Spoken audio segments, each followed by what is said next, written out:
that, if applied together, can not only help you to live a more fulfilling, more satisfying life, but also will lead to greater success.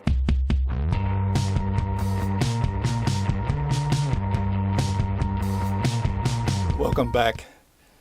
I've got Ian Lowe with me again. Ian's the CEO of Go Givers Australia. He's an expert in sales transformation and a specialist in helping us understand the why of sales versus the how. Welcome back, Ian. Pleasure to be here, John. Great to be with you.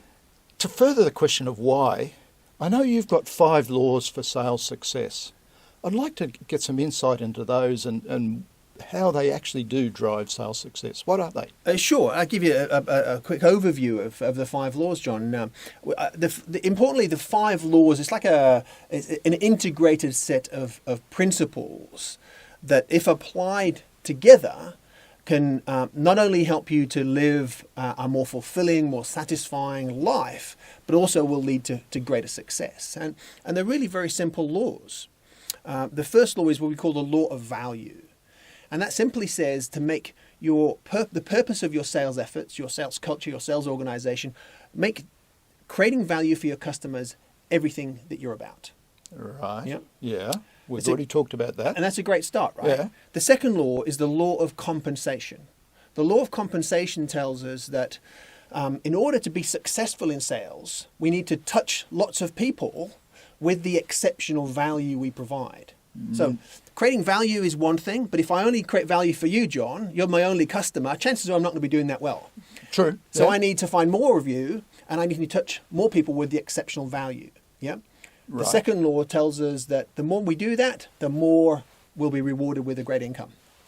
That'll just naturally come. You're not actually seeking income, you're actually seeking to give. You're seeking to create value for people in ways that they care about. And remember, we talked about in an earlier video, was the people will buy from you because they see there is more value in them buying than them not buying. Okay. So if you help them get value in a way that they care about, then you'll be successful. Okay. And the third? The third law is the law of influence. The law of influence amplifies the power of the second law. Yeah. It says it's easy to see the impact you're having on the people you meet. Yeah. But what about the people you don't meet? Yeah. What about the people you've not met yet? You haven't laid eyes on them. Yeah.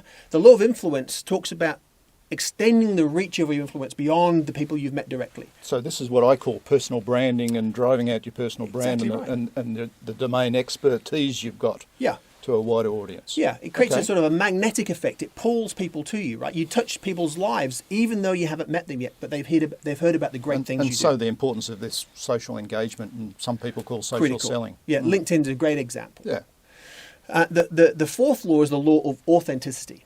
And this is a big one, I think, for the sales profession. And this law tells us that the greatest gift you have to give is yourself, right? And that means we have to turn up as ourselves. We have to look in the mirror and fall in love with who we are. That can be tough. It can be tough, right? Because so many of us have fallen into the behavior of sort of playing the role of the salesperson. Yeah. Yeah. So that can be tough. In fact, these last 2 laws are probably the most challenging for people to accept. The law of authenticity. But I can understand it's really important. So critical. We might talk later about how we do that. Absolutely. Okay. And the final law is the law of receptivity. Yeah. The law of receptivity tells us that the key to effective giving is to stay open to receiving.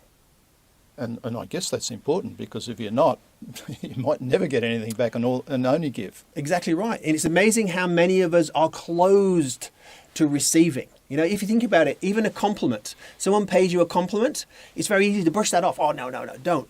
You know, we brush off a compliment. We can't even receive a compliment from somebody graciously. We have to brush it away. So many of us have grown up with these ideas that it's better to be a giver than it is to be a receiver. And that, I imagine, would be a real problem if you're dealing with a taker. Absolutely right. Yeah, you can be taken advantage of very quickly. We don't want that to happen. No. Okay. They're great 5 laws. I look forward to learning more about those in the future. Thanks, Ian. That'd be a great conversation, John. Look forward to it.